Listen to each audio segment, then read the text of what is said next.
Love this.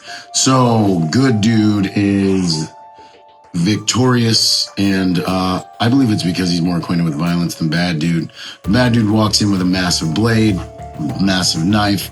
Good dude is just trying to get his teeth done. Anyways, they get into a tussle. Good dude knows he's carrying. He lays on his stomach. Not a bad move. Maybe in an alternate reality. Obviously, we're armchair quarterback in here. A million different considerations. But maybe if you're in this situation and you know you're carrying appendix, maybe you lay on your back. Put your hands up and you lay on your back, or put your hands out to the side, right? Because then you can draw your appendix weapon as you lay on the floor. You lay on your back, you can still see everything. You can defend yourself, you can protect yourself if you need to. But if you need to get your firearm from the ground, boom, you can present it. Now the thing is, these guys got weapons out.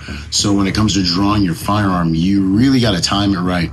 As the bad dudes start closing distance with that massive blade, like your risk and survivability levels really start doing some weird things.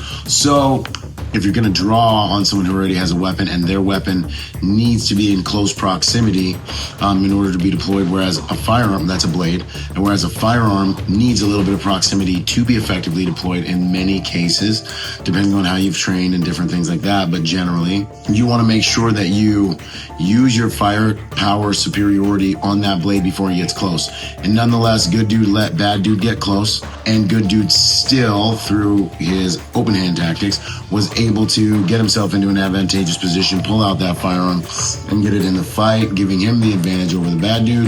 Meets the second bad dude in the hallway, and as you can see how he dealt with these guys physically, good dude seemed like he was more acquainted with violence than the bad dudes, and that's what makes a difference. Once the bodies start to touch, you guys start to lock in. So good job, good dude, and considerations, you guys, for protecting yourselves. These dentist places where they have your head facing the door and you can't see who's coming in, only silly villains would design establishments like that. And then you're going to be out on, drugged while you're in the chair, and you're in a complete place of position of disadvantage. Man, take your boy with you next time you go to the dentist.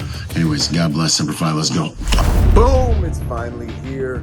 Go to protectornation.com to join the Protector Nation community. Learn online and become part of our Protector Nation family. I look forward to seeing you guys there, and for us all to join forces to make the world a safer place by helping good people to become more dangerous. I'll see you there, and until then, be peaceful but not harmless.